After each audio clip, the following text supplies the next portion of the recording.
Esa me reta. Ahora sí, bienvenidas y bienvenidos a todos los que nos acompañan hoy. De corazón es un placer enorme, enorme estar una vez más compartiendo este espacio que se llama Inspiradas. Para los que no me conocen, mi nombre es Carolina Testa y llevo adelante con un grupo de curadores maravillosos que tengo a mi alrededor, que son Vanessa Benestein, Juan Fernando García y Silvana Mucio, esto que se llama Inspiradas, que es una iniciativa que tiene por objetivo difundir el arte y la literatura latinoamericana acá en Canadá, a través de este tipo de charlas virtuales, cálidas, de entre casas, charlando de toda esta riqueza que tiene nuestra Latinoamérica, y acercarla acá a Canadá. Son charlas gratuitas donde todos y todas son bienvenidos. Y si nos dejan, la idea es inspirarlos a nuevas lecturas, a nuevos artistas, a nuevos cines, a nuevas miradas. Es un espacio para disfrutar, hacer una pequeña pausita, listo, y nos dedicamos un rato a charlar de cosas lindas que nos llenan el alma. Como siempre digo, y como muchos de ustedes saben, eh, Inspiradas es una suma de generosidades. O sea, no podría hacerse esto sin el generoso apoyo de un montón de personas y instituciones, el Toronto Art Council, el Consulado de Uruguay en Toronto, la Dirección Nacional de Cultura del Ministerio de Educación y Cultura de Uruguay, que nos apoya en estas actividades, nuestros amigos de Correo Canadiense, gracias por el artículo que nos han sacado, Diálogos Online, Casta Latina y las chicas de Toronto Habla Español. Gracias, gracias a todos y a cada uno, y sobre todo a todos los que ponen un like, comparten y nos ayudan a difundir esto, que lo hacemos con mucho, mucho cariño. Dicho esto, hoy nos acompaña una vez más Daniel Cadenazzi, que es el cónsul general de Uruguay acá en Toronto, que nos va a dar unas palabras de bienvenida. Daniel, bienvenido, muchas gracias por acompañarnos una vez más. Bueno, Carolina, ¿qué tal? Buenas tardes para todos, buenas noches para algunos, quizás acá ya está anocheciendo, está nevando lindo. Es una linda excusa para abrazarnos a algún lugar cálido e interior y disfrutar una charla vinculada a la cultura y la literatura. Por eso siempre decidimos también hacer este tipo de ciclos, que ya si no me equivoco es el segundo o el tercero, perdí la cuenta, que hacemos Tercero, el tercero vinculado a Uruguay. tercero. Es el tercer año, siempre los hacemos en el invierno canadiense porque nos calienta el alma, digamos, este tipo de actividades. Y nos hace más llevadero, digamos. Uno pareciera que haciendo este tipo de cosas, la luz ahí en el túnel, digamos, de la primavera está más cerca, digamos. Bueno, para mí es un honor, hoy justo hablábamos off the record o antes de empezar con Carolina, haber apoyado, digamos, de un inicio, de los inicios de Inspiradas, estas iniciativas. Y obviamente que parte de la tarea que hace el consulado es justamente la promoción cultural, con un foco geográfico en Canadá, pero que con el paso de las ediciones y de las charlas, digamos, hemos borrado fronteras y se ha conectado gente absolutamente de todos lados. Y también con lo interesante de cómo la tecnología, digamos, en este sentido nos brinda una herramienta para facilitar estos encuentros, ¿no? No hay que hacer grandes traslados, distancias. Bueno, es una actividad gratuita que cuenta con financiamiento de la Cancillería y otras fuentes de financiamiento.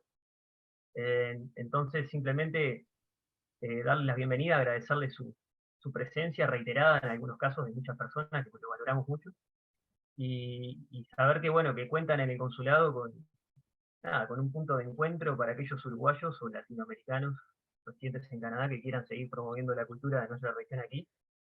Siempre tenemos las puertas abiertas y estamos abiertos a apoyar y crear nuevas iniciativas. Para mí personalmente, y un toque personal, Carolina Bello en este caso, porque hay dos Carolinas hoy que están siendo anfitrionas, Somos digamos. plagas, somos plagas. Sí, sí, para mí va a ser un descubrimiento, por eso estaba muy ansioso en formar parte también de digamos, de esta charla, porque no he leído nada todavía de Carolina, pero leí, digamos, las primeras páginas que adelantaron, digamos, para los que estaban inscritos. Ya eso ya me despertó una curiosidad para tener un libro, así que espero prontamente poder acceder a uno y bueno, ir descubriendo literatura contemporánea, que siempre es interesante, y creo que Carolina en ese sentido, ahora me refiero a Carolina Testa, fue muy sabia, muy inteligente en el sentido de plantear este ciclo con escritoras mujeres, que está muy bueno que sea así, y a su vez que sean de literatura contemporánea. Solo un detalle final, porque me toca agradecer también, que no sé si estarán presentes, pero han formado parte en los últimos 2 ciclos a la gente del Departamento de Internacionalización de la Cultura del Ministerio de Educación y Cultura y del Instituto Nacional de Letras de Uruguay, que también nos han apoyado en un inicio para crear agenda y para conectarnos con escritores uruguayos, con estilos. Siempre es muy, muy interesante eso. Y soy todo oídos, me silencio, porque si no mis niños van a entrar gritando y van a arruinar la charla. Muchísimas gracias, Daniel. Realmente ha sido, sinceramente, todo el grupo de cultura de Uruguay y de internacionalización y del Instituto de Letras han sido fantásticos a la hora de apoyar toda esta iniciativa. Sinceramente, ha sido un placer enorme, enorme, enorme. Y ahora sí, les voy a contar un poquitito, pero un poquitito nada más, cómo es esta historia de que tenemos hoy a Carolina Bello acá en la sala virtual. El año pasado tuve la suerte de estar invitada a la Feria del Libro de Buenos Aires. Y ya el último día, faltaba un día para irme, a última hora, creo que eran las 8 de la noche, voy a una charla donde estaba otra escritora y estaba Carolina Bello. Yo no la conocía, no sabía quién era.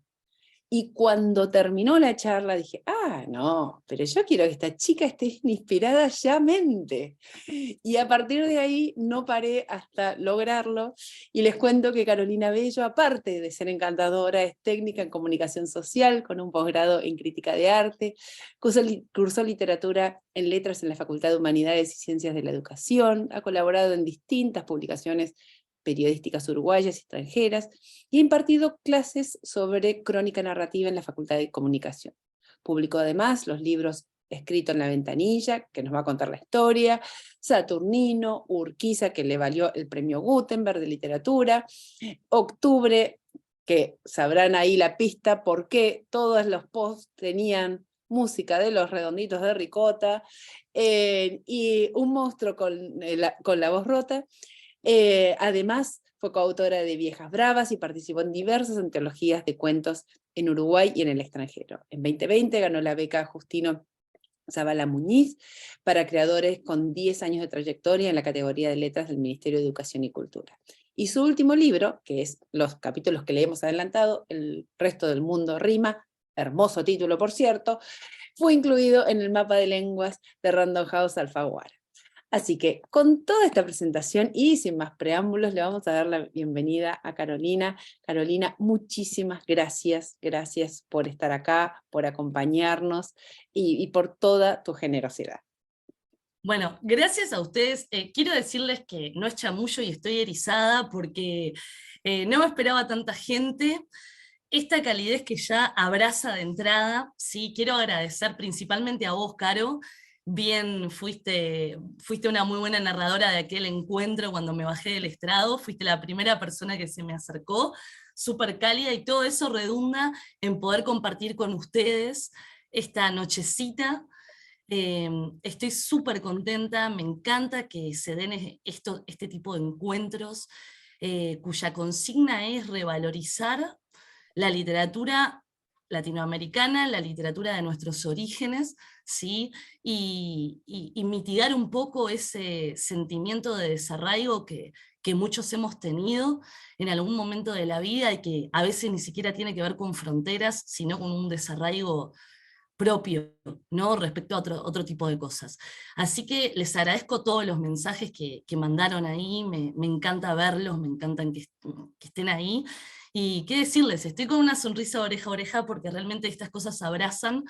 No se van a encontrar en esta horita y media hablando conmigo con una escritora en plan de manual, toda seriecita y acartonada, así no soy yo.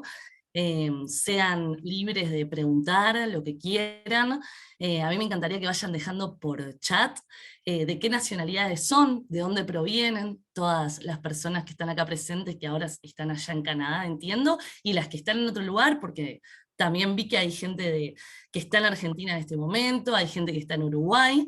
Me encantaría saber porque es como también conocer un poquitito más de quienes están ahí detrás de la pantalla. Así que arranco agradeciendo con el corazón. No, buenísimo, Caro, muchísimas, muchísimas gracias. Ya, ahí arrancan. Claudia Ríos desde La Plata. Ahora el chat va a empezar a estar on fire. Un poco, no teníamos muy planeado de cómo íbamos a estructurar la charla cuando Carolina me preguntó, bueno, ¿cómo querés estructurarla? Carolina es tan cálida y es tan lindo hablar con ella que dije, bueno, vamos a ver cómo es esta cosa de esta charla de entre amigas, entre Carolinas y el público acá en Inspiradas. Un poco pensaba cuando empezamos a charlar, Caro, era pensar en estas dos Carolinas, en la Carolina lectora y la Carolina escritora, ¿no? O sea, cómo fueron esos comienzos de la lectura y cómo devienen en la literatura. Bien, bueno, esa historia es una historia linda porque es una historia constitutiva, ¿no? Es aquella en la que no dejamos de pensar nunca porque siempre está ahí. Yo vengo de una familia modesta del barrio Buceo de Montevideo, ¿sí? Y me crié como cualquier otra niña, yendo a la educación pública, jugando en la vereda.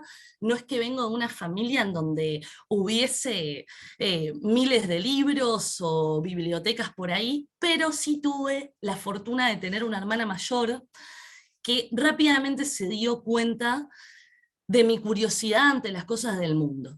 Era como, nada me era ajeno, siempre quería preguntar, siempre quería saber, siempre quería entender, y ella empezó a leerme en voz alta. Compartíamos cuarto, hay que decirlo, ella me lleva 8 años, es mi hermana mayor, Lorena. Entonces me empezó a leer, pero no me leía historias para niños, me leía de entrada Horacio Quiroga, ¿sí? ¿Podías Y dormir a la noche después? no podía dormir. Y eso empezó a calar de alguna manera. Entonces, los libros de ella pasaron a ser, ¿cómo decirles?, mi internet de aquel entonces. Yo nací en el 83, entonces crecí, mi niñez fue particularmente en los años 90. Y bueno, esos primeros libros, en los ratos de ocio, cuando las muñecas dejaban paso a otro tipo de tiempo, eran materia de consulta, ¿sí? Después, como siempre tuve una tendencia a linkear todo antes de que existiera el concepto de link, yo lo hacía permanentemente, ya les digo, porque era muy curiosa. Me pasaba con la música, el rock fue algo que también impregnó ese cuarto con mi hermana, y rock en inglés, rock en español, y entonces me ocurría que, por ejemplo, si no entendía una palabra, la iba a buscar al diccionario, y cuando en el diccionario no estaba, la preguntaba, y esto continuó hasta entrar a la adolescencia de ir a la biblioteca del liceo a buscar una palabra, ¿sí? Que es ese monstruo con la voz rota, que uno de mis libros se llama así, es por un texto que habla precisamente de eso.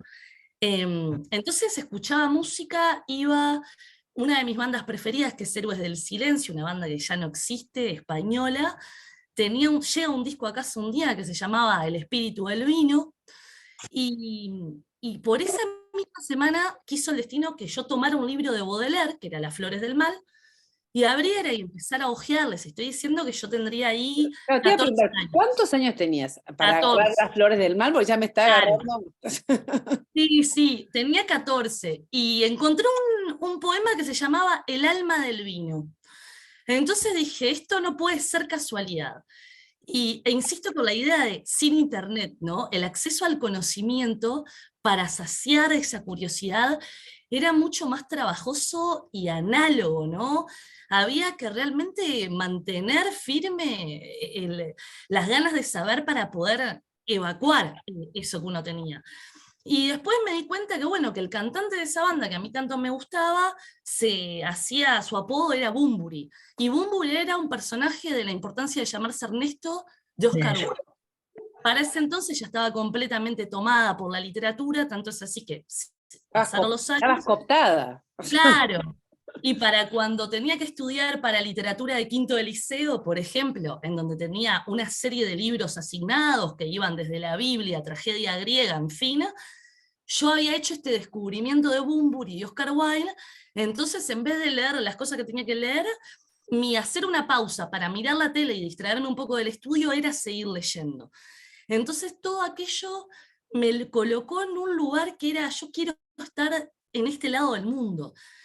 También me hubiera gustado estar en otros lados del mundo, pero no me dio evidentemente la capacidad. A mí me gusta mucho la ciencia, aunque me haya hecho la vida imposible en mi época estudiantil. Es algo que me gusta mucho y para lo que trato incluso de estudiar cuando escribo algo que tiene que ver con la ciencia. Me hubiese encantado que me haya ido bien en matemáticas y me hubiese encantado seguir la carrera de medicina.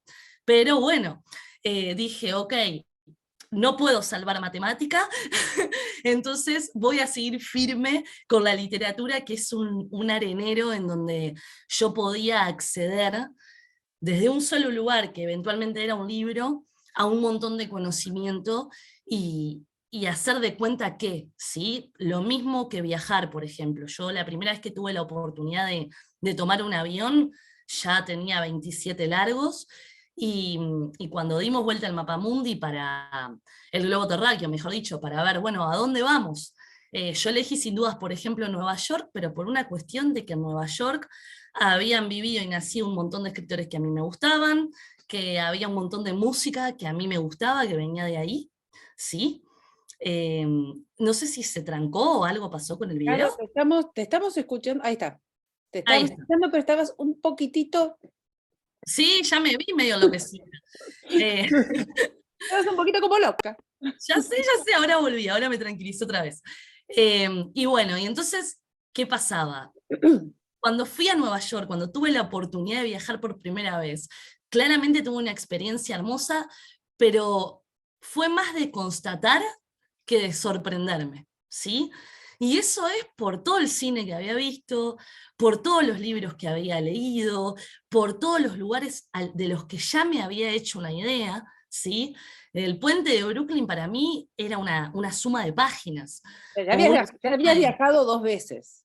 Claro, sí, entonces eso fue como mi instancia primaria con la literatura. Primero fue como escucha, ya les digo, porque mi hermana tuvo a bien leerme, ¿no? O sea, se dio cuenta que era una niña chica que por ahí capaz que no agarraba yo solita un libro de Quiroga, pero empezó como a generarme y a motivarme eso.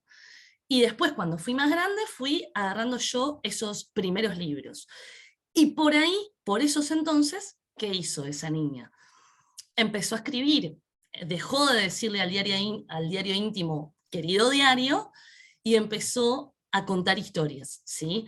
Entonces, eso fue como algo que tuve desde siempre. Sí, me recuerdo siendo niña escribiendo, me recuerdo, en mi casa se miraba mucho cine, muchas películas, eh, por ejemplo, la otra vez encontré y me llenó de una cierta emoción, no les puedo mentir, lo que sería mi primera reseña, que fue sobre la película El lado oscuro del corazón, que claramente no era apta para menores de 18 años, pero por algún... Les contamos que en la película El lado oscuro del corazón es una película argentina de Liceo Subiela, que claramente no es para menores, o sea, para No, ponerlo en términos amables. exactamente. Aparte, Y bueno, compleja, o sea, una película compleja aparte también, ¿no? O sea, no, sí, una película compleja, por esa misma época también otra película argentina que se llamaba No te mueras sin decirme a dónde vas, ya, y tocaba directamente algo que a Adrián mí Arias. que en esa época, claro, en esa época me conmovía bastante, que era el tema onírico, ¿sí? Después me dejó de interesar, pero claro, era una niña, entonces los sueños eran como materia de creación, y esta película en particular lo que planteaba básicamente es que alguien creaba una máquina para grabar los sueños de la persona durmiente. Entonces esa persona el otro día se levantaba y podía ver lo que había soñado. Una cosa que me parece maravillosa hasta el día de hoy, ¿no? Y, y bueno, y escribí sobre el lado oscuro del corazón, y yo no sé en qué año se estrenó esta película, pero no debería tener más de 10, 11 años. Entonces, evidentemente la escritura era un modo de conectar, de reinventar de nuevo, como dice quien fuera uno de los mejores escritores argentinos para mí, que fue Tomás Eloy Martínez, un autor que hizo, entre otros libros, el maravilloso Santa Evita, que lo recomiendo con creces, sí, que básicamente cuenta la historia de qué pasó con el cadáver de Eva Perón, y O es sea, eso, ¿no? yo Que hace siempre poco se cuento hizo la serie que no le hace justicia, que no hay le que hace decirlo, justicia. léanla. Siempre cuento la historia de Santa Evita porque yo no había leído más que artículos de diarios que él escribía, de Tomás Eloy Martínez, y yo me caso y me voy a vivir a Nueva York. Y no hablaba 3 palabras de inglés, o sea, era tremendo. Entonces iba a la librería y había un stand con libros. Entonces estaba Isabel Allende, o sea, era un stand de 15 libros nada más, o sea, en español. Y ahí encontré a Santa Evita. O sea, y llegué realmente por casualidad. O sea, digo, bueno, porque era el único libro en español. Nunca pensé que realmente después me iba a volar la cabeza, como a todos los que. O sea, que tampoco pudimos dormir después de leer ese Es libro. que te vuela la cabeza y Tomás Eloy es una cosa tremenda. Bueno, el último libro que yo leí de él, no su último libro, que se llama El vuelo de la reina, lo tengo acá, o sea, si estiro la mano, lo agarro rápidamente, porque este libro me inspiró muchísimo para lo que va a ser mi próxima novela. Seguramente va a tener un epígrafe de él o algo porque se lo merece. Y bueno, la literatura tiene eso, ¿no? Con vida. Yo tengo un amigo que siempre dice, cuando no leo me embrutezco. Y a mí tengo ese sentir. Cuando dejo de leer por un tiempo, que es más de lo que sucede habitualmente por cosas de la vida, siento que me empiezo a oxidar un poquito. Y cuando escribo siempre estoy leyendo cosas en paralelo, aunque no tengan nada que ver con lo que estoy escribiendo, aunque sea para ser disidente o alejarme de un estilo, me sirve. Claro, ¿y cómo empieza, o sea, después de este proceso de lectura escuchada, y esas pequeñas reseñas que empezabas a dar tus primeros pasos, ¿cómo saltás a empezar a escribir profesionalmente? Bien, qué buena pregunta, Mario, decía un viejo programa de televisión argentino. Esto es así, seguí escribiendo para mí, pero en algún momento me di cuenta, y esto antes de entrar a la facultad, y enterarme que había una teoría que abordaba esto, que es la teoría de la recepción, básicamente una serie de teóricos alemanes, que lo que decían era que hay obra de arte en la medida en que hay un otro que la puede decodificar, ¿sí? Cuando llegué a la facultad y di a todos estos teóricos, entendí que yo me afiliaba muchísimo a toda esa postura durante toda mi adolescencia, en donde ¿qué me pasaba? Escribía en mis cuadernos, escribía para mí, eventualmente, en vez de ser el pariente que toca la guitarra en fin de año o hace alguna gracia, yo para los 4 que quedaban en pie después de las 12, che, les puedo leer una cosita que escribí. Entonces allá me paraba y leía, ¿sí? Pero no me alcanzaba, necesitaba que hubiese alguien del otro lado, que se generara ese ida que no se sabía si volvía. Finalmente, ¿qué ocurre? Años escribiendo para mí, en cuadernos, en cosas, surge la plataforma Blogger. Plataforma Blogger es el viejo y conocido blog. Blog. Un espacio de internet en Igual, donde... igual es muy loco que digamos viejo conocido, porque digo, no pasó tanto tiempo. No, pero dicen, y de tienen repente se ya puede fue. decir que cayeron en desuso, cosa con la que yo no estoy de acuerdo. Pero pasa eso, surge esta plataforma. ¿Qué tenía de particular? Se podía usar fácilmente sin tener que saber de programación, o sea, cualquier usuario de a pie podía abrirse un blog, editar una página, subir texto, insertar imagen y publicarlo hacia el mundo. Entonces empecé a subir ahí las reseñas. ¿Qué digo? Leía una historieta, un cómic, me conmovía, escribía una reseña. Miraba una película, me acuerdo de la primera que subí fue sobre Perdidos en Tokio, Lost in Translation, ¿sí? Algo me conmovió de esa película, subí una reseña. Claramente ciñéndome al amigo Marshall McLuhan, casualmente canadiense, un teórico de la comunicación, ¿no? Que entre otras máximas él decía, el medio es el mensaje, y esto lo decía porque sostenía que había que adaptarse, que el contenido debía adaptarse sí o sí a las características del medio de comunicación. Yo sabía que estaba escribiendo para internet, conocía más o menos las características de ese medio, por lo tanto las reseñas nunca superaban una carilla de Word. Un buen día, y esto no es para darle misticismo ni nada, pero les juro que pasó así, estaba todavía viviendo... Creemos, acá esto es una Créanme. cuestión de fe. Nosotros creemos lo que estás diciendo. Perfecto, me encanta. Estaba todavía viviendo con mis padres, yo me fui a mi casa natal a los 20 y pico, y hubo apagón. un apagón sorpresivo en casa. Y cuando hay apagón, la imaginación reverbera, porque no hay otra cosa, porque se apaga todo y se prende algo adentro, supongo yo. Entonces me fui para mi cuarto de aquel entonces y escribí un relato a mano, que se llamó Decididamente Suave. Y era sobre una chica que evoca una pareja perdida que se había ido mientras se depila en un apartamento y una marquesina la alumbra. ¿Sí? Se depila. Se depila. Eso pasaba en el relato. También, una carilla. Y lo subí al blog, que se llamaba Escrito en la Ventanilla, por cierto. ¿Y qué pasa cuando subo ese relato? Esos 4 lectores que yo tenía pasaron a ser 8. Y a la semana siguiente fueron 16, eran mis 16.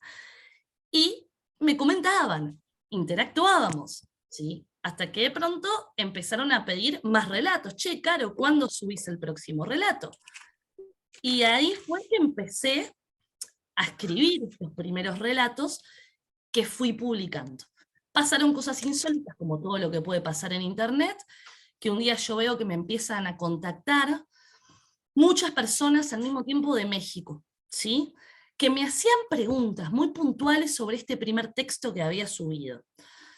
Entonces un día alguien me pone, estamos dando en clase de literatura de la facultad tu relato en un marco de literatura erótica. Y yo les juro que fue la primera vez en la vida que en materia literaria dije, bueno, esto que hago le importa a nadie. Y fue como esa Encontraste al otro. Claro, Otro. llegué a la facultad. ¿Cómo que están dando un relato mío en una facultad, en la facultad, no sé de dónde era, el DF, creo? Y lo estaban analizando en clase en un marco de literatura erótica con otras autoras que al lado mío eran monstruos. Yo era una simple blogger, ¿sí?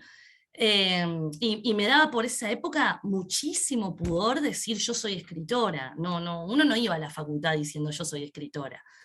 Yo escribía en mi blog modestamente, y punto, ¿sí? Daba realmente pudor, y hasta hoy un poco me da, pero bueno, me he dedicado a eso, así que un poco también me autoconvencí de que es lo que hago y es el oficio que abracé y que amo. Pero en esos primeros tiempos no era así. Y bueno, y lo que pasó es que un buen día, el sueño del pibe, como decimos acá en el Río de la Plata, ahora voy a decir el sueño de la piba, me escribe una persona que tenía una editorial, que era la editorial que publicaba a Mario Lebrero, uno de los escritores más importantes uruguayos. Dimos ¿sí? una charla acá en el ciclo anterior, Perfecto. dimos una charla sobre Mario Lebrero. Perfecto. Invitamos a todos a ir al canal de YouTube. Muy bien, por supuesto. Bien metido el aviso. Bueno, y era de la editorial, o sea, yo la conocía, porque era la editorial que había reeditado a toda la obra de Mario Lebrero. Y me escribió este editor diciéndome que había dado con mi blog, que le gustaría tener una charla conmigo. Y así fue como surge en Uruguay el primer libro editado, directamente publicado desde un blog que se llamó de la misma manera, Escrito en la Ventanilla. Y ahí empezamos la era papel, que fue otra era, ¿sí? En donde el papel te otorga como un cierto estatus y una cierta responsabilidad que vos en internet no tenías, ¿sí? De pronto sale una reseña en un diario sobre tu libro, y de pronto todo aquello que vos compartías con tus 16 lectores, vas caminando y encontrás el libro en una librería, y decís, epa, ¿sí? Y bueno, y ahí, ese momento después de publicar un libro. Esto era un tiro a la noche, como me gusta decir, citando a la película. O voy a seguir, ¿sí? Porque cuando uno termina una obra, al menos a mí me pasa bastante, es que caes como en un cierto abismo de Pilar Quintana, ese lugar en donde vos no sabés si dejaste de ser, si vas a hacer esto, o qué. Te viene ese síndrome de, sí, puedo tener ideas, pero, y todo lo que hay que conjugar para escribir un nuevo libro, y otra vez conocer gente. Es como cuando uno deja una pareja en cualquier momento de la vida, y lo primero que decís es, yo, Ya está. para esto no estoy más, yo otra vez no. Otra vez no, y de pronto conoces a alguien. Bueno, es lo mismo, acá es conocer a otras camada de personajes que tienen sus propios caprichos, sus propias manías, personajes con los que capaz que no te llevas bien porque te caen mal. Contá un poco cómo es esto de este proceso de crear personajes y darles vida y historias, o sea, historias propias, ¿no? O sea, cómo surgen y cómo trascienden esos personajes. Karen Berce, estás...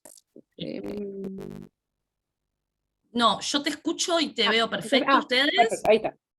Ahí está. Bien. Estos personajes, o sea, esta construcción de los personajes. Sí.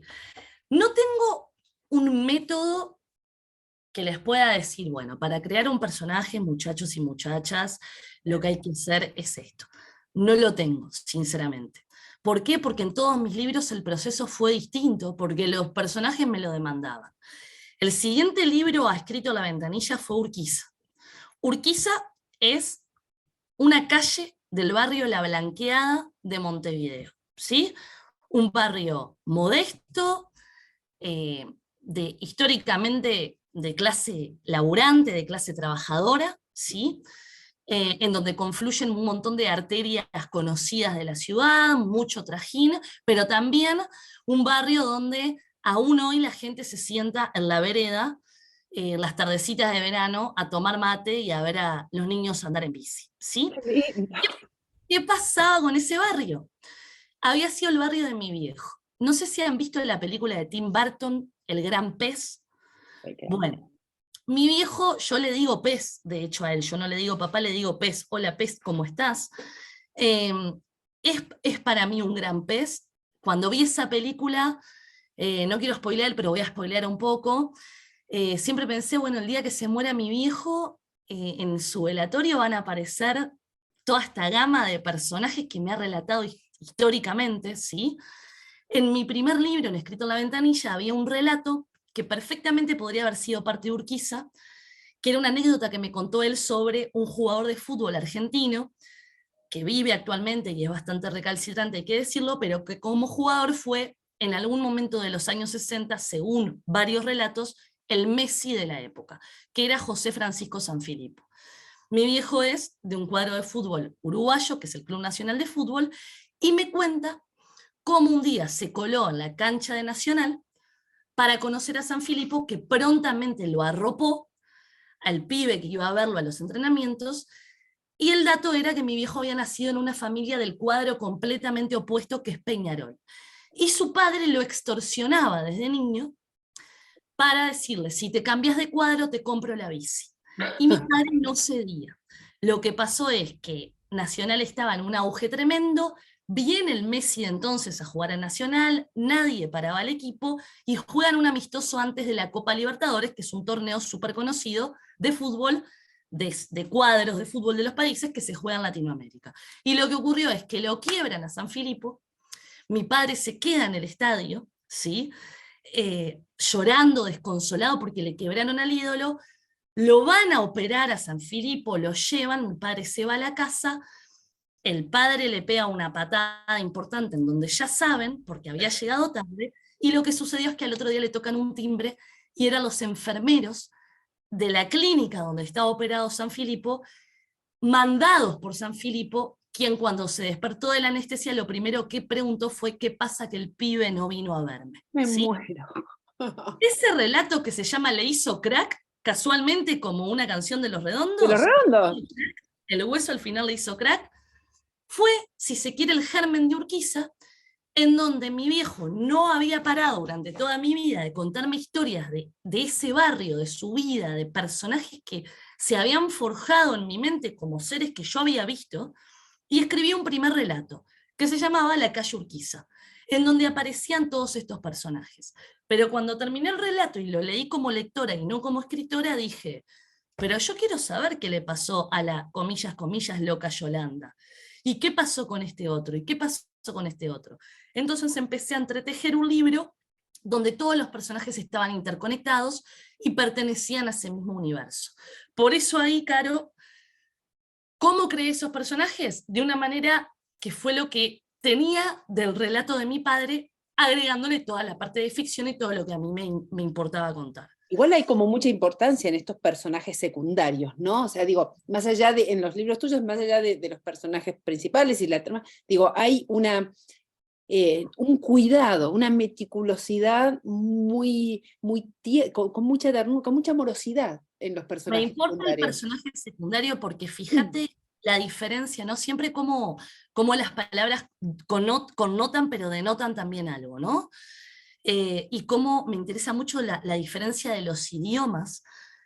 El actor secundario en español es secundario. Ya de entrada lo estamos poniendo en un lugar relegado. En inglés es soporte, ¿sí? Entonces, a mí lo que me interesa es rescatar y revitalizar a ese personaje, que hace avanzar muchas veces la trama para que otro personaje tenga más horas de rodaje.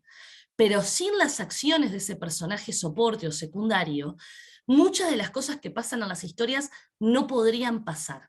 Y esos personajes no son figuritas que entran, tienen una acotación y se van. Son tan parte de la historia como los protagonistas, ¿sí?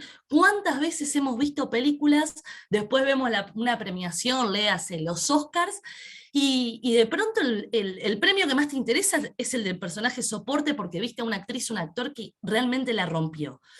Lo mismo me pasa cuando escribo. Trato de que el personaje secundario tenga realmente su momento, pero no un momento simplemente por su aparición importante o elocuente, sino porque realmente vos puedas tenerlo presente a la hora de la construcción de la trama, ¿sí? Lo pienso cuando estoy escribiendo, yo escribo mayormente realista, ¿sí? En mis historias pocas veces van a haber un componente fantástico o algo de eso. Entonces lo pienso como la vida, ¿sí? Todos tenemos, nos creemos protagonistas de una historia y somos personajes secundarios en otra.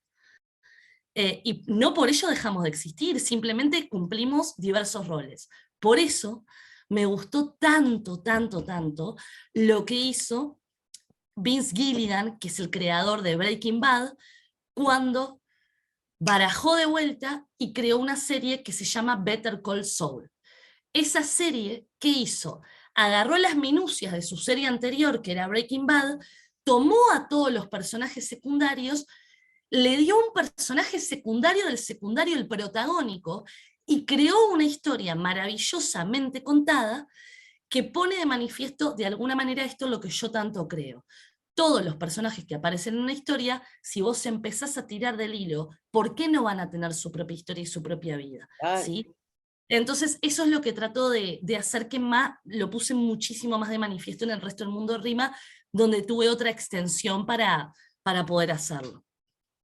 No, es impresionante. A mí eso me llamó mucho la atención mientras lo leía, también cuando leía Octubre, y realmente esto que haces la relación con la pantalla grande, por decirlo de alguna manera, hay también como una mirada cinematográfica en cada uno de estos procesos, desde el blog hasta el resto del mundo rima, ¿no? O sea, hay como también una mirada con mucha referencia a película, a filmoteca, a filmoteca. Totalmente. Y eso, no es que siempre digo lo mismo, yo creo que siempre pienso lo mismo, no es algo que haga de forma consciente quizás, pero hay una frase que sí he dicho en varias oportunidades, que me salió una vez, es una especie de tautología, ¿no? Una cosa que se dice y es tan obvia que se afirma como verdadera. La gran se cae de Maduro. Eso es a grandes rasgos una tautología, que es: la literatura existe porque existe la literatura. Entonces, ¿qué es? La historia siempre es la misma. O sea, los grandes tópicos de las películas y de la literatura, más o menos siempre son los mismos, los grandes, a saber, la muerte, el amor, el ser abandonado, diferencia de clases entre enamorados, piensen en Romeo y Julieta y todas las telenovelas del mundo del siglo XX. Latinoamericano. Exacto. Esos son los grandes tópicos. El tema está en lo que vos vas a contar y cómo. Entonces, a mí lo que me sucede es lo siguiente. Si yo estoy contando un tópico, cuando empecé a escribir El resto del mundo rima, dije, bueno, yo quiero escribir mi propia novela de encierro, porque a mí era un tópico que me interesaba. No solo tópico, una escenografía que me interesaba. ¿Por qué? Porque me obligaba a desafiarme. Es como cuando vas a la obra de teatro y no hay escenografía, está el actor o la actriz sola y tiene que sostener sin otro condimento la obra entera. Bueno, ¿qué pasa si yo limito la mayor parte de mi nuevo libro a un hospital, como en este caso? ¿Qué voy a extraer de ahí? ¿Qué voy a sacar en limpio? Entonces, ¿qué pasa? Empiezo a escribir y se me vienen a la mente cosas que yo tengo adentro, que yo leí, que yo vi. Entonces en un momento estoy escribiendo y de pronto me doy cuenta que yo estoy escribiendo en un momento particular de la novela una historia en donde dos hermanos mellizos podrían confrontar por una terceridad que es una mujer que aparece. Eso es un tópico, ya lo vimos. Pero el que mejor lo contó a mi criterio es Borges en un cuento que se llama La intrusa. ¿Sí? Entonces dije, voy a llamar a Borges como invitado especial de este libro. Yo tengo que hacerlo aparecer, porque lo estoy evocando. Entonces, ¿por qué no lo voy a hacer aparecer? Si la literatura, en definitiva, para los escritores, también es materia prima, también es observación, también es imaginación. Es como uno conecta todas las ideas que tiene adentro y todo el material y todo lo que ha leído o visto en la vida. Entonces, con el cine me pasa exactamente lo mismo. ¿Por qué? Porque cuando yo empecé a leer, lo que más me gustaba de leer a mí era la posibilidad de imaginar. Imaginar. La posibilidad de construir una imagen en mi mente que me llevara a otra cosa. Entonces, indefectiblemente yo tengo una tendencia a querer hacerle ver al lector, al recrear las escenas, porque encima le digo escenas, no le digo capítulos, de una manera que el lector pueda viajar conmigo a ese lugar que yo estoy describiendo, ¿sí? Claramente, mi Julia, el personaje protagónico del resto del mundo rima, va a ser una Julia en mi mente que no va a ser la de ustedes, ¿sí? Pero como autora, yo tengo una intención cuando escribo. Entonces, te van a pasar un montón de cosas con Julia. Pero si vos me terminás de leer el libro, más allá de la interpretación, de que la literatura es toda interpretación, ¿sí? Pero si vos terminás de leer el libro y me decís, che, qué buena gente esta Julia, qué personaje adorable, yo fallé. No, no. Fallé como escritora. No, relajá, no fallaste porque no te quedas con esa sensación, sin spoilear. Por suerte les dimos nada más que los primeros capítulos.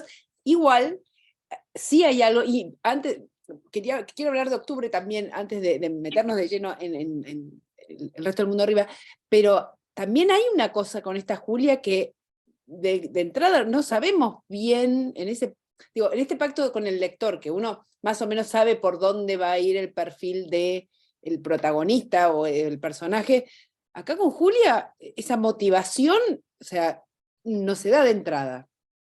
No, No se da de no, entrada no. y hasta que descubrís, ¿realmente la tengo que querer a Julia o no la tengo que querer? O sea, Bien, pasan Caro. muchas páginas, Esto páginas. Esto que me está diciendo me abraza porque eso estuvo dentro de mi intención como autora. Claramente el libro a vos, a los lectores en general, ¿no? A uno lo conmoverá más, a otro menos, a uno le gustará, a otro no, a alguno le volará la cabeza, a otro va a decir, yo no tengo discrepancia con eso sí es la literatura, esa libertad. Con lo que sí tengo discrepancia es con que el autor siempre tiene una intención, ¿sí? O sea, yo quería que la historia corriera por un lado, que generara una cosa unívoca en ese sentido, que es ese sentido, ¿sí? Entonces, escribir a Julia, por ejemplo, fue un desafío que ustedes no se pueden imaginar cuando vos estás escribiendo un personaje al que vos reprobás en un montón de sentidos, ¿sí? Es difícil. Yo venía de escribir un libro de personajes entrañables como Octubre, y de pronto dije, voy a escribir una serie de personajes que no están bien en esta vida, que sienten un desarraigo absoluto de ese desarraigo que les comenté al principio, ¿sí? que no están conectados con su ciclo vital, ¿cómo es meterme en ese mundo? Entonces, ¿qué pasa? El libro tiene un gran componente metaliterario, ¿sí? Metaliterario es cuando la literatura habla de la literatura. Yo quería hacer ese ejercicio, ¿sí? En un montón de aspectos. En cuestionar la idea de quién está narrando, por ejemplo. Oh, sí, eso vos sabés que me pareció como que de algún modo había esta voz del narrador, y había Exacto, alguien que miraba esta historia, o sea, que no era ¿es el narrador? No, no es el narrador, es exacto. otro. Nosotros estamos acostumbrados a leer en una clave, ¿sí? Que es, vos agarras un libro, vamos a suponer del siglo XIX, la novela del siglo XIX, que tenía una particularidad descriptiva completamente, que era el narrador omnisciente. Es decir, aquel narrador que narra en primera persona y sabe todo lo que le pasa al personaje, sabe lo que siente. Entonces Madame Bovary sintió tal cosa en el estómago. No hay duda ahí. Y no cuestionás quién está narrando esto. Después, claramente, surgen otro tipo de narradores que se ponen dentro de la historia, narradores testigos que estuvieron ahí, pueden dar fe de lo que están contando. Pero no deja de ser un personaje o una figura literaria, ¿sí? Entonces yo quería poner eso de manifiesto. ¿Quién es esa voz que narró el resto del mundo rima? El otro aspecto metaliterario o de reflexión sobre la literatura que quise establecer, quizás no de forma tan implícita, es lo que vos acabas de decir, Caro. Es la motivación. En toda obra literaria, sea de la época que sea, hay teorías incluso que explican esto a través de esquemas.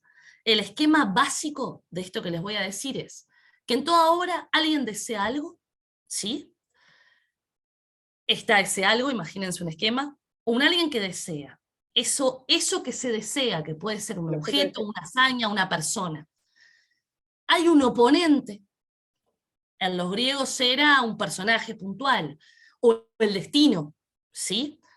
Y hay colaboradores.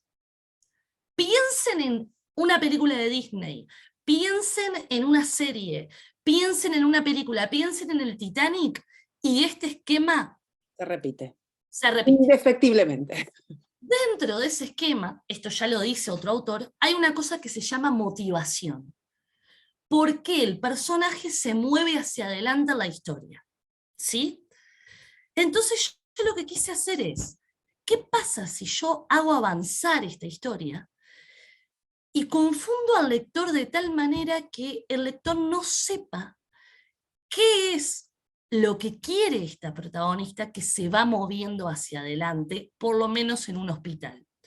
¿Por qué ella hace lo que hace? ¿Sí? Entonces yo creo que en el final del libro, si unís algún punto te podés dar cuenta, pero podés estar la mitad del libro acompañando con una cámara sin saber lo que Julia realmente está haciendo o por qué lo está haciendo, ¿sí? En mi intención hubo algo. Claramente Julia es una persona que tiene un trastorno de personalidad o algún componente psíquico deteriorado. Yo no creo que nadie... Bueno, te diré que después de estos inviernos nosotros también tenemos un concepto deteriorado, te puedo asegurar. Digo, no necesitamos ser Julia. Me imagino, ese invierno hay que pasarlo. Bueno, Julia está atravesando su propio invierno y además del caminar sobre hielo es algo que está súper metido en el sentido total del libro. Primero el libro se llama como una frase que extraje del libro del Caminar sobre hielo de Werner Herzog, que además de escritor es cineasta, ¿no? Histórico.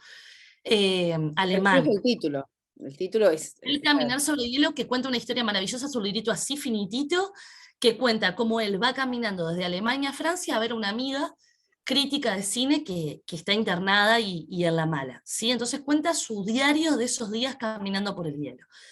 En la cuarta página hay una frase: reflexionar sobre mí mismo saca una cosa a la luz, el resto del mundo rima.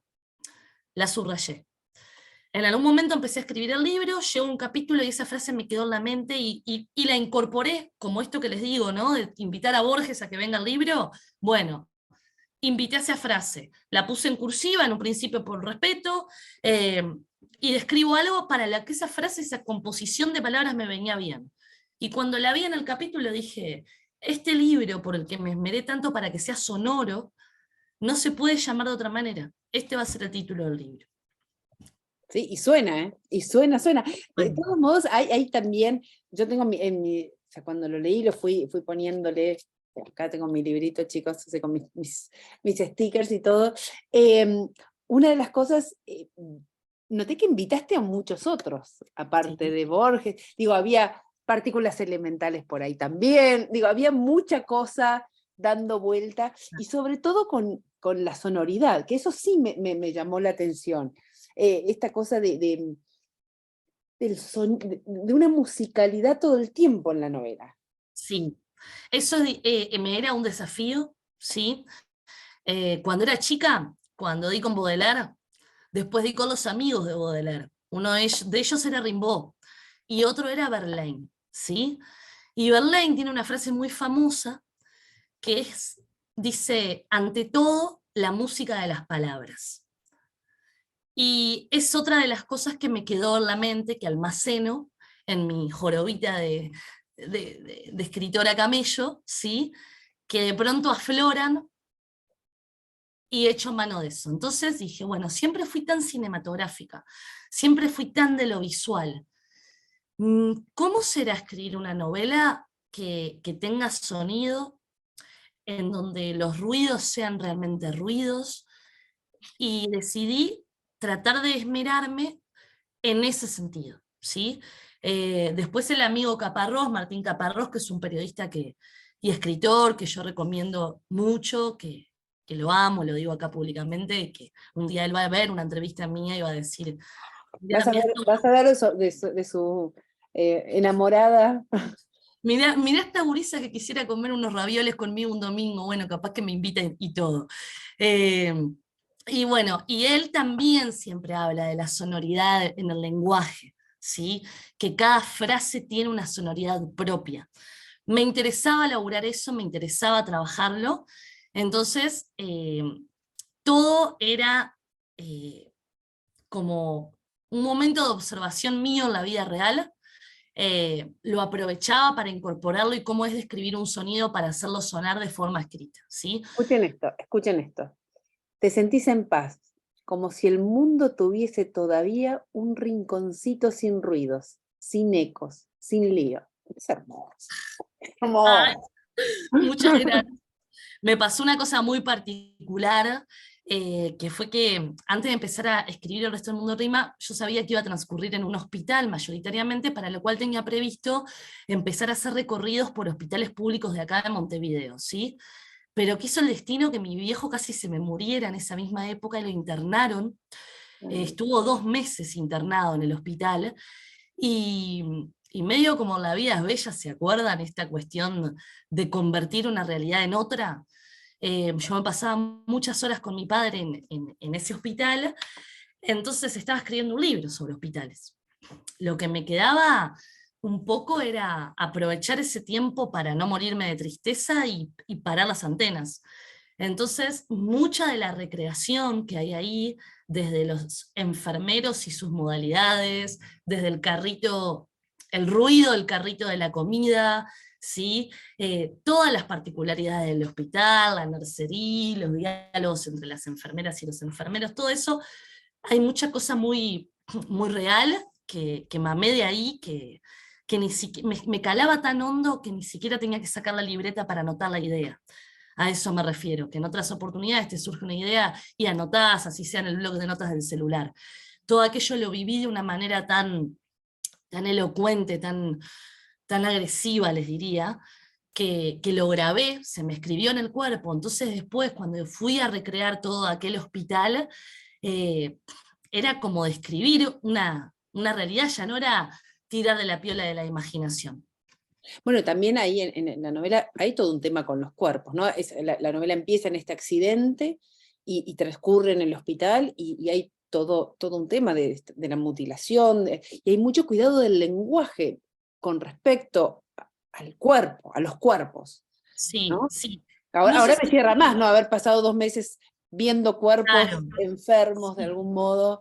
Sí, y hay que decir que yo soy un tanto hipocondríaca, entonces también era enfrentarme como a una cosa que me apuraba, ¿sí? Pasarme tantas horas adentro de un hospital, yo había dejado de fumar por aquella época, y me pasa esta desgracia que me ponía como los nervios tan a flor de piel, entonces estaba como superando la adicción, mi padre muriéndose, sobrevivió por suerte, pero los pronósticos eran muy apocalípticos, y, y encima dándome de bruces 8 horas en un lugar donde respiraba literalmente de apuchitos por esa hipocondría mía, ¿no? Entonces era todo tan ominoso que sí, el cuerpo mío era como un cuerpo que dejé de conocer también por esta instancia de haber estado dejando de fumar, de la abstinencia que tenía, de los nervios que tenía que controlar de otra manera, y también eso, ¿no? Porque no es solo a tu padre en esa cama, probablemente es el paciente de al lado, ¿sí? En el resto del mundo rima van a ver que aparece un personaje que es un piloto acompañando al otro protagonista. En un momento aparece un piloto, ¿sí? Y esto me tocó conversar con un piloto real que fue el paciente contiguo a mi padre durante 5 días. Entonces, mientras mi padre dormía, yo hablaba con el hombre. Y me cuenta un montón de cosas que también después, no tomé literal lo que me dijo, pero Bueno, personajes. sí, que lo convertí en personaje, ¿sí? Tendré que ir a ese hospital. Hay otro enfermero que convertí el personaje y él probablemente no lo sabe, ¿sí? O características de él. Entonces, como les digo, la literatura es todo lo que uno leyó, todo lo que uno vio, todo lo que uno sintió, y también lo que siente la gente que te rodea, o lo que vive la gente que te rodea. Eh, Componer personajes es de alguna manera jugar con un que va a ser de papel, pero que de alguna manera va a tener vida, de todas formas. Y, y para hacer los personajes, en el caso Urquiza, tuve muy presente el relato oral de mi padre, pero para octubre fue toda imaginación pura y dura, ¿sí? Y para el resto del mundo rima fue un tanto inspiración, imaginación pura y dura, y otro fue, este enfermero es un personaje, ¿sí? Entonces ahí lo describo como si estuviera describiendo una crónica narrativa, más que una ficción. Vos es que una de las cosas que adentrándonos también a octubre, notaba, ¿no? La diferencia entre estos personajes del resto del mundo rima y octubre, que son personajes que yo adoré desde la página 1, desde la mismísima página 1, uno ya quiere, o sea, ahí la motivación era clarísima, o sea, yo los quería a los dos. Y contanos un poco cómo arranca octubre. ¿Qué es Bien. octubre? Contarnos quiénes son los redondos, para los que no tienen mucha idea de lo que es la mística ricotera. Me encanta hablar de octubre. Me encanta. Patricio Rey y sus redonditos de ricota. Banda legendaria argentina que surge a principios de los 80, que tenían una particularidad muy de ellos, eran una banda que incluía performance, sus integrantes pertenecían a cierto círculo intelectual o lector, no estoy hablando intelectual de academia, sino gente que tenía intereses por la lectura, por el arte en general. Se juntan dos integrantes fundamentales, el Indio Solari, el cantante y compositor histórico, y Sky Bailinson, que es el guitarrista de Los Redondos, y forman esta banda llamada Patricio Rey y sus Redonditos de Ricota, un nombre que viene dado por algo que es una de las cosas que a mí más me gustan de Los Redonditos, que es su capacidad de crear personajes, ¿sí? Ese ejercicio literario que han hecho Los Redondos toda la vida es lo que a mí me subyugó o me ha subyugado de ellos. Las canciones, el cancionero de Los Redondos crea personajes. Y eso es como un primer punto que a mí, desde niña, me llamaba la atención porque los empecé a escuchar desde muy chica, ¿sí? Vieron que uno va creciendo y lo que escuchabas a los 12, a los 27 ya no lo escuchabas, y a los 40 ni te digo. Pero hay cosas que han subsistido, ese devenir cronológico. Entonces ahí algo pasa. A mí con Los Redondos me pasa eso.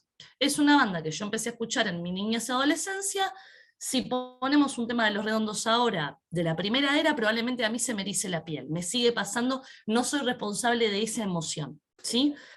Cuestión que un buen día, a una editorial que se llama Estuario, se le ocurre hacer una colección de libros que abordaran un libro, un disco de la historia del rock rioplatense. Y convocan a escritores y a periodistas para decirle, en este caso a mí, bueno, Caro, te queremos convocar para que escribas un libro sobre qué disco querés sobre octubre. Una papa caliente, algo que era tipo, no vayas por ahí. ¿Por qué? Porque Los Redondos han sido un fenómeno cultural, después de Masas en Argentina, que han suscitado todo tipo de escritos, análisis, libros, de lo que quieran, ¿sí? Entonces era, ¿qué puedo decir yo nuevo sobre algo sobre un disco del 86, que ya tiene ríos de tinta acumulados? Pero bueno, ser escritor también es ser un poco atrevido y esconder la cobardía en el bolsillo para hacerse el valiente. Entonces, ¿qué hice? ¿Y si escribo una novela? Mi primera novela, porque yo venía de escribir Urquiza, que si bien mucha gente consideró que era una novela, yo había escrito cuentos interconectados. Entonces, me puse a leer, ¿sí? Octubre es un disco que sale, como les dije, en el año 86, que tiene desde la tapa un componente muy soviético, ¿sí? Rojo y negro son sus colores, en letras extraídas de la tipología comunista, sobre todo que se veía en el cine soviético, Octubre con K. Muchas canciones hablan de un sentir soviético, y hay una en particular que es un himno de Los Redondos actualmente llamado Jijiji, que antes de que surgiera el disco, cuando los Redondos presentan el disco, todavía no se había editado, el Indio Solari recita unas líneas en el final de esa canción, ¿sí? Y esas líneas decían: Olga Sudorova, vodka de Chernobyl, pobre la Olga crepó. Siempre me había llamado la atención eso no quedó en el disco. Después en el disco solo había una voz que decía Chernobyl, Chernobyl, Chernobyl, con explosiones. Entonces me puse primero a buscar si Olga Sudorova había existido. Y no. Entonces dije, ¿y si me robo a Olga Sudorova del imaginario ricotero y la convierto en un personaje literario? Sí, lo voy a hacer, con total impunidad, aunque con responsabilidad. Así fue como tenía una protagonista. Perfecto. La consigna de la colección era hablar del disco. Si vos habías elegido Octubre de Los Redondos, tu consigna, haz lo que quieras, escribir una novela, una historia periodística, lo que quieras, pero tenés que hablar de las canciones, de todas las canciones. Bien, ¿qué me había llamado a mí históricamente de Los Redonditos de Ricota? Que eran una banda, para mí sublime, con una forma de hacer poesía completamente nueva para lo que era el rock argentino de entonces. Pero ¿por qué no habían trascendido más allá del Río de la Plata? ¿Por qué Los Redondos eran masivos solo en Argentina y en Uruguay? ¿Por qué Los Redondos no habían calado en España? ¿Por qué Los Redondos no habían calado en Latinoamérica, como por ejemplo Soda Stereo, que en la mitología popular eran su banda archienemiga, cosa que no comparto para nada? Eso me llamaba la atención. Entonces dije, ¿y si Olga Sudorova es un personaje que va a vivir en la ciudad donde vivían los obreros de la planta nuclear de Chernobyl y se va a enamorar de un porteñito de 20 años como ella, y el loco se va a tener que ir de Chernobyl y va a volver a Argentina y va a quedar tan prendado que le va a empezar a escribir cartas hablándole de las canciones de Los Redonditos, de su vida, del sentir popular? Listo, Hernán. Hernán y Olga, forever, son los protagonistas de este libro, que la verdad que quiero mucho, porque lo escribieron con mucho corazón, y aprendí mucho haciendo el libro. Primero porque realmente era una papa caliente, porque hay recreaciones que cualquiera fácilmente me podía refutar, es decir, yo estuve en ese recital que vos narraste, y no fue así. Cualquiera me lo podía decir. Entonces pasaron cosas insólitas en la creación del disco, el del libro, como mirar horas y horas, y esto antes de la guerra de Ucrania, ¿no? De ucranianas hablando en español para poder extraer denominadores comunes de sus furcios o de sus equivocaciones. Entonces, denominadores comunes que encontré fue, bueno, ellas no dicen voy a Argentina, dicen voy en Argentina. Todo eso me lo fui anotando en este mismo pizarrón que tengo acá atrás del escritorio, no sé si lo ven. Bueno, me fui anotando todo eso, ¿sí? ¿Por qué? Porque yo tenía que hacer hablar a un personaje que era ucraniano en español. Para eso, ¿cómo lo fundamenté? Bueno, su mamá era argentina. Era una persona que se había ido a vivir a la Unión Soviética en plena dictadura argentina, ¿sí? Y así fue construyendo todo. Después, cosas insólitas que les contaban, es que había una escena que yo quería describir, que era fundamental, para hacer el puente dentro de la ficción, de que Olga Sudorova, ese personaje que los redonditos nombraban de verdad en sus conciertos, ahora era un personaje literario que tenía su propia historia. Yo tenía que describir aquel recital, donde el indio nombró a Olga Sudorova para darle un cierto sentido dentro del libro. Cuando me pongo a buscar el recital, no había material visual, solo había material audible. Entonces, reconstruí solo a través de lo que escuché.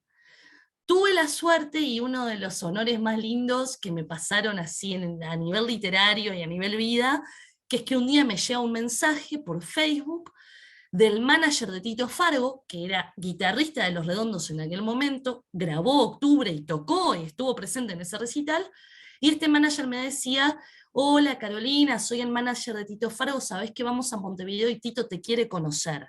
Imagínense. ¿No? O sea, era insólito que me estuviera... Messi te venía a visitar. O sea, era una locura, ¿no? Y fui con Octubre en mano y Tito Fargo ya lo había leído el libro, en fin. En esas comunicaciones di con varias personas que estuvieron presentes esa noche y pude hasta llegar a cómo estaba vestido el Indio Solari, ¿sí? A la conformación que tenía la banda, los invitados que tuvieron, y todo eso fue aprendizaje, fue hermoso. Y un bocadillo más quiero decir, porque yo no sé en qué hora estamos. Uno de los hallazgos más lindos que me pasó escribiendo Octubre fue que en un momento hacía un flashback, ¿sí? Es decir, un salto hacia atrás en la historia. Yo estaba narrando un presente del 86, pero necesitaba narrar a los padres de Olga. Entonces hacía un flashback y después otro flashback me iba hasta al año 55, ¿no? De la Unión Soviética. ¿Y qué pasó ahí? Se proscribió la música. Entonces la gente empezó a traficar con música. ¿Cómo traficaba la gente? Y esto es maravilloso que yo lo haya encontrado para poder narrarlo en este libro. Es que empezó a circular algo que se llamó bone music. Perdón mi inglés, alguien lo puede decir mejor, que es discos hueso, ¿sí? ¿Qué hacían los soviéticos para poder escuchar música? Sobre todo el rock and roll, que había surgido recientemente en Estados Unidos y que toda la gente joven quería escuchar, pero se había prohibido. Grababan en una máquina, que no hago la nota al pie de cómo era la máquina porque se nos va media hora, se robaban placas de rayos X de los hospitales, las recortaban de forma circular y grababan la pista de la música en ese material. Entonces se conoció como bone music o música de huesos. Me pareció un hallazgo tan imponente, imponente. Googleen después, vean todo eso, aunque preferiría que se enteren por Octubre.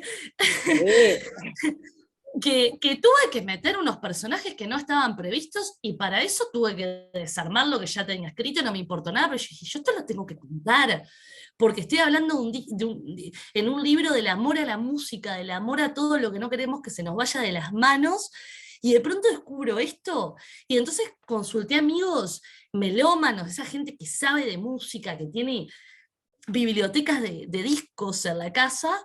Che, ¿vos conocías esto?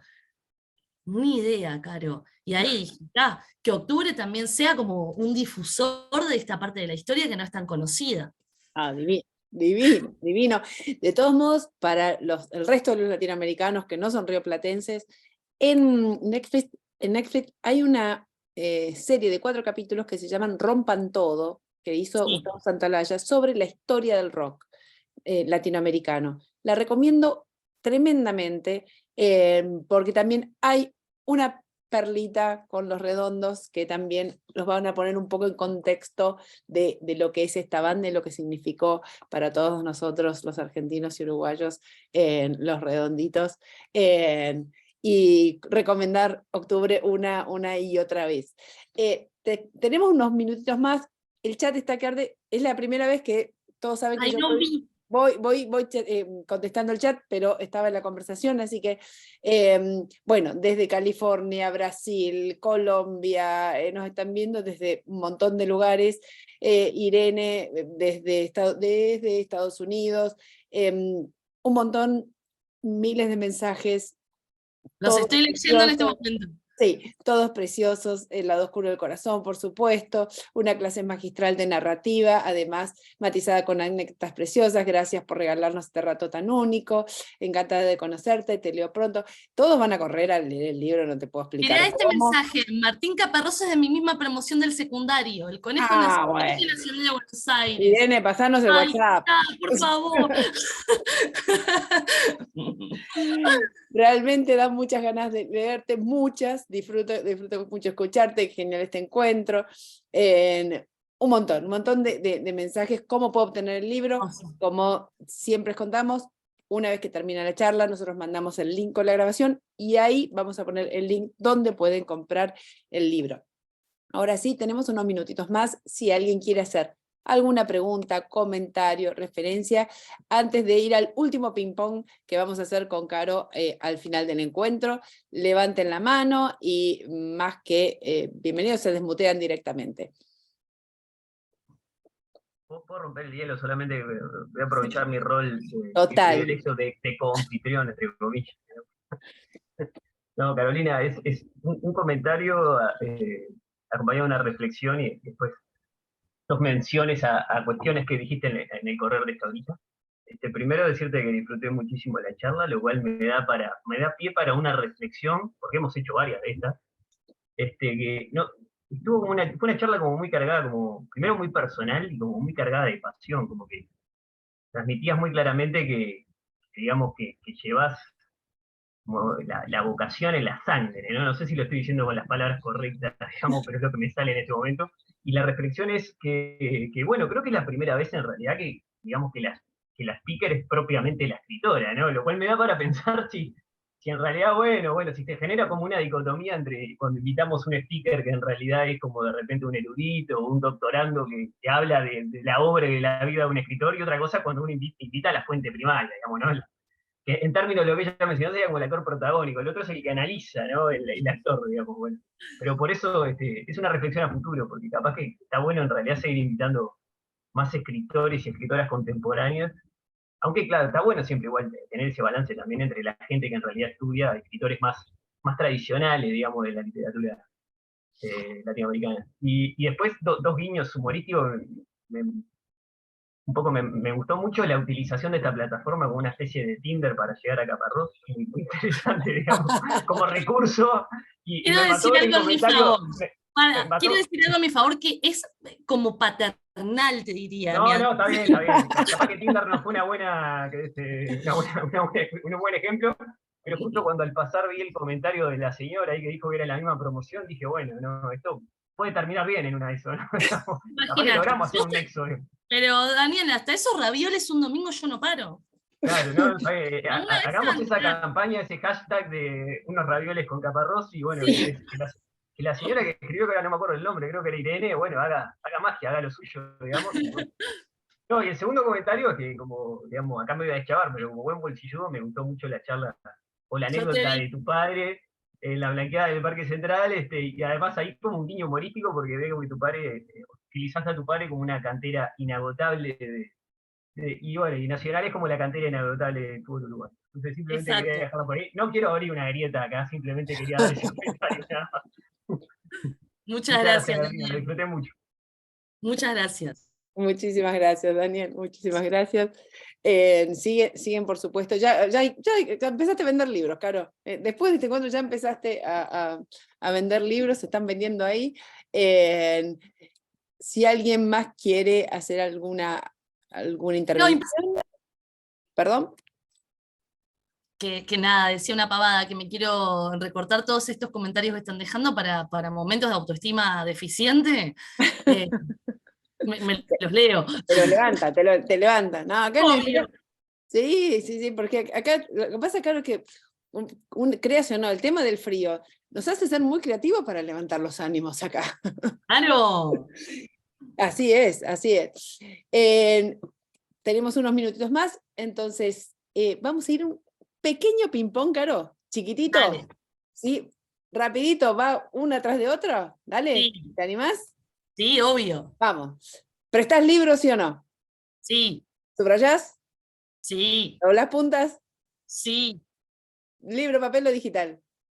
Papel. ¿Cuál es el libro que más regalaste? Zona de obras de Leila Guerriero. Una canción. Motorcico. Una De los banda. Beatles. Una banda, Héroe del Silencio. Un lugar en el mundo. Nueva York. 3 libros con los que tu vida sería muy diferente. Con los que, sin, o sea... Sí, 3 libros con los que, o sea, sin los que con tu vida sería muy Ok. diferente. Las flores del mal, el retrato de Dorian Gray y Rayuela. Bien, un lugar en el mundo. Ya me dijiste Nueva York, pero puedo Ya te decir... dije, perdón. ¿Viste? Por apurarme. Un recuerdo entrañable. Mi camita cucheta y mi hermana leyéndome. Y con este recuerdo entrañable nos vamos a quedar nosotros, Caro, para despedirnos. Muchas gracias, de verdad. No tengo Oh, palabras. pará. Hay una pregunta ping-pong del público presente. Un autor. Un autor. Carrer, de Bien. Francia. Perdón. Una autora, vamos a tirar alguna actual. Recomendemos autoras latinoamericanas. Voy a recomendar 2 mexicanas, Lola Ancira, Laura Baeza. Léanlas, que están buenísimas las dos. Y además las conocí en la Feria del Libro y además de buenas escritoras, son un amor y las quería recomendar. Después una autora que me gusta mucho actual es Samantha Schweblin, que la deben conocer.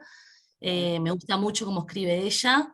Idea Vilariño es una poeta uruguaya. No, Una narradora. Vayan al canal de YouTube, que está la charla sobre Idea Vilariño. No, ¿cuántos centros te estoy tirando, Caro? Esto lo venimos planeando hace muchos días nosotras. No crean que es casualidad. No, de verdad que a Idea la amo y siempre digo que más que poeta es una cronista. He aprendido a narrar mucha crónica narrativa leyendo a Idea Vilariño, así que la respeto mucho. Buenísimo.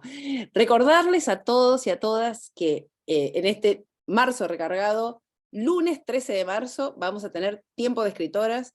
Va a estar Eugenia Sicabo, vamos a hablar de literatura de Uruguay, Argentina y Colombia. Esta vuelta nos toca.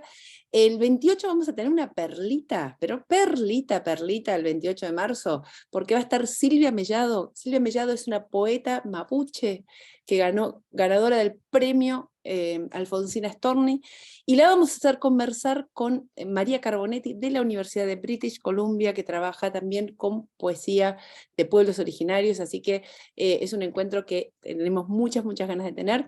Y después no les voy a contar el tercero, para si participan en los 2 y no se enteran y vienen todos de nuevo a los encuentros de Inspiradas. Caro, muchísimas gracias por este encuentro. Ha sido un placer enorme. Esperamos tenerte pronto, pensar nuevas cosas, nuevos proyectos. Realmente ha sido un lujo enorme. Estoy muy emocionada. Realmente me llena de emoción esta charla. A mí Sí, también. Silvia, tenés razón, Silvia, vamos a aplaudir.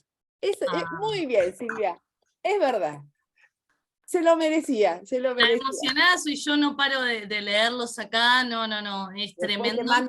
te mando todos los comentarios. Me encanta que hagan esto, me encanta que haya público estable, que no se pierda estos encuentros. Me encantás vos, Caro, tu calidez, tu lucidez, que hagas esto por la literatura latinoamericana. Bueno, agradecer por supuesto a todo lo que nombraste hoy, al MECA, al consulado allá, todas las personas a tus colaboradoras y colaboradores, todas las personas que hacen posible que se dé esto, que haya gente que se conecte, ¿no? Y que esté acá todo este rato escuchando a una, comillas, uruguayita hablando de literatura. A mí realmente me llena el corazón, después de escribir, es lo más lindo de escribir, este tipo de encuentros. A mí me gusta mucho la interacción, no soy nada tímida, se habrán dado cuenta. Y bueno, todos estos mensajes que estoy leyendo acá que me llenan el alma. Y nada, los abrazo, les mando un beso enorme, les agradezco por haber escuchado con tanta atención y se percibe el cariño. Algún hielo debemos haber derretido ahí afuera. Sí, pero hoy no pasa la máquina, hoy no pasa el de la motonizadora, te lo Hoy no aseguro. pasa, hoy no pasa de la maquinita. Así que estamos en contacto, bueno, redes sociales por supuesto a los que quieran, nunca me acuerdo de mis redes sociales, pero Carolina con doble L.